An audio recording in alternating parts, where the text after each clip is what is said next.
Hello అందరికీ welcome to my channel. నేను మీ శిరీష.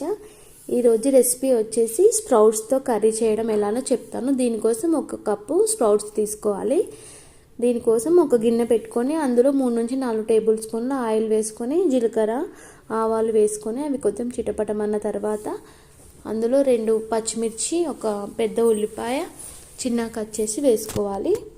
మనకి ఉల్లిపాయలు అనేవి ఎర్రగా వేగాలి. వేగిన తర్వాత అందులో చిటికెడు పసుపు వేసుకోవాలి.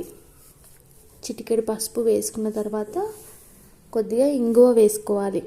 ఇంగువ వేసుకొని కొద్దిగా వేగనివ్వాలి. తర్వాత ఒక 3 నుంచి 4 టమాటా ముక్కల్ని కట్ చేసి వేసుకోవాలి.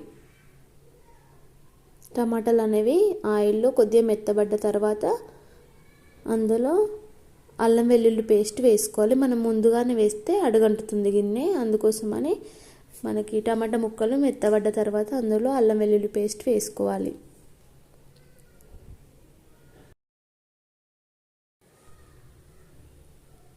అల్లం వెల్లుల్లి పేస్ట్ వేగిన తర్వాత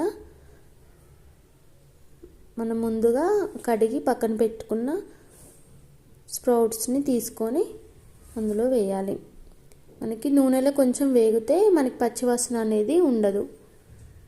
ఆయిల్లో ఒక 5 నిమిషాలు ఫ్రై చేసుకోవాలి. అవి ఫ్రై అయిన తర్వాత అందులో 2 నుంచి 3 టేబుల్ స్పూన్ల కారం వేసుకోవాలి. మీ రుచి తగ్గట్టు వేసుకోవచ్చు. అలాగే తగినంత ఉప్పు, గరం మసాలా, ధనియాల పౌడర్ వేసుకొని ఒక 2 నిమిషాలు ఫ్రై చేయండి. ఫ్రై చేసిన తర్వాత ఒక పెద్ద గ్లాస్తోని వాటర్ అనేది వేసుకోండి. ఒక గ్లాసుడు వాటర్ పోసుకోవాలి. ఇందులో కొంచెం వాటర్ అనేవి ఎక్కువే పడుతుంది, ఎందుకంటే అవి మనకి ఉడకాలి కాబట్టి వాటర్ అనేది కొంచెం ఎక్కువ వేసుకోండి. వేసుకున్న తర్వాత ఒక 10 నిమిషాలు మూత పెట్టి ఉడికించుకోండి.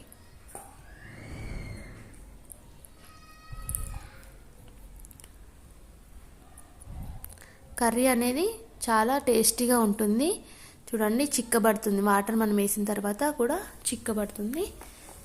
ఇది మనకి చపాతీలో కానీ అన్నంలో కానీ చాలా టేస్టీగా ఉంటుంది. ఒకసారి ఈ కొలతలతో ట్రై చేయండి.